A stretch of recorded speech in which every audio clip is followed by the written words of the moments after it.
Hey everyone, it's Richard Metal Fan here, bringing you guys an old school album review. And today we're going to be talking about this album's 45th anniversary, and it's from the band that, well, I don't really need to talk about this band, and they definitely don't need an introduction because without this band, we wouldn't have the genre known as heavy metal or metal that we know today.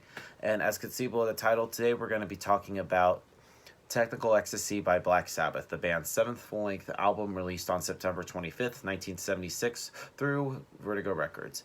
Now, this, of course, follows up one of the best Black Sabbath albums, Sabotage. For me, the first six Black Sabbath albums were pretty much Black Sabbath at their peak, and it was around the time with Sabotage, around that time, they had like some legal battles and where they were recording it, and they went on tour, and from Sabotage to Technical Ecstasy, Sabotage has like more extended numbers and almost have a little bit of proggy atmosphere, and that was a really big album. And to follow up with Technical Ecstasy, and this album is totally a different kind of sounding album compared to what Black Sabbath are known for. And this album, from what I've heard, this album gets a lot of shit from Black Sabbath fans and from pretty much music critics alike, and I fail to really understand why.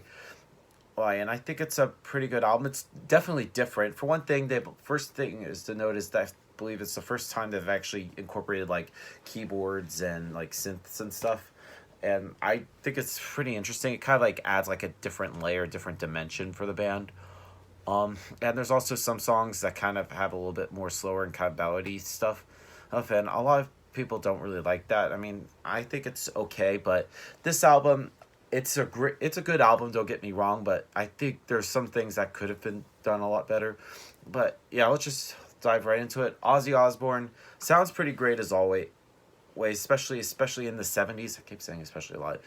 And in the 70s he sounded pretty great. Guitar wise, I can't what else can be said about Tony Iommi that hasn't been said already? Just a riff lord.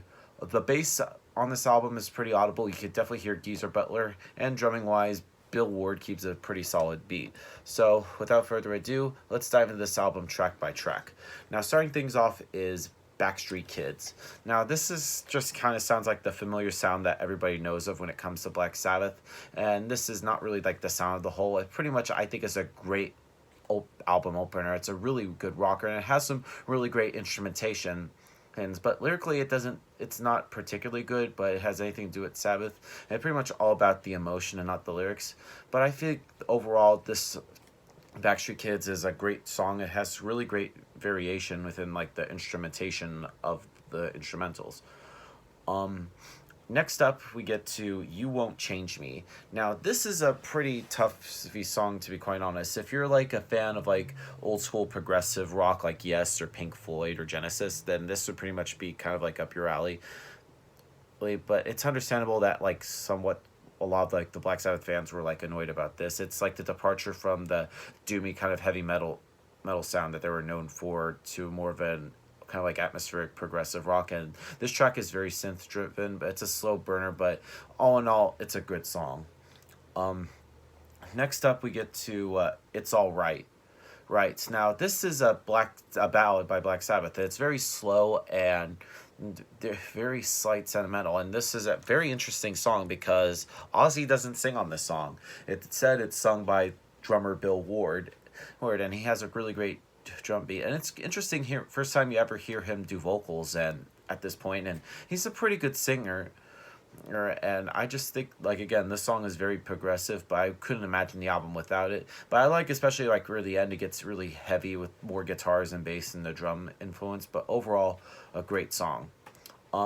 Next up we get to Gypsy, which in my opinion I think is my favorite song from Technical Ecstasy. It's a really good standout. It starts off with a great drum intro and then has some really great riffing, and Ozzy's vocals coming together with just a great mixture. I mean, I feel like for this track and like one of the last song on here, it kind of just sounds like they've gone back to like their classic style, and it's basically riffing. And I really think there's like also a great instrumental break halfway through.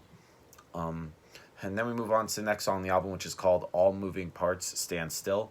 Well, now this pretty much kind of sounds really interesting. It's very blues influent. And I like this song a lot. It kind of was my favorite song for a long time until I gone back to the previous album, Gypsy, and it pretty much returns to their roots with that bombastic kind of like style blues riffage, courtesy of like the fret wizards known as Tommy Iommi. Next up is Rock and Roll Doctor. Now this song, it has a pretty good driving beat to it, and it's good musically, but the lyrics are just really cheesy. But for some reason it just works great. But I just don't like the cheesiness. Like, I want to see a rock and roll doctor. I gotta see him today. He's gonna blow me away, which I think is kind of like the low point on here, in my opinion. Next up we get to She's Gone, which is similar to well, It's Alright, but I think She's Gone is another ballad, but it's probably the softest stuff that we've heard so far, and it has some very heartfelt lyrics, which kind of lyrically talks about like real life experiences, and it's a violin led song, and this song doesn't really have any guitar from what I've heard. And then we close things out with Dirty Woman. For me, I think this is the one of the best songs off here, and it's a good way to end this album. It's definitely a hard kind of like bluesy rocker through and through, and it's a really fantastic song, and it has a really great guitar part. Definitely a strong way to end this album. Now overall, Technical Ecstasy by Black Sabbath is a pretty good album. A lot of people shit on this album because it's totally different compared to like their previous albums before that, but it's a pretty good album. So if I had to give this album a score, I'm going to give Technical Ecstasy by Black Sabbath an 8 out of 10. So yep, that's my review of the album, guys. Let me know in the comments what you guys think about the album, and I'll see you all in the next video. And as always, keep it metal.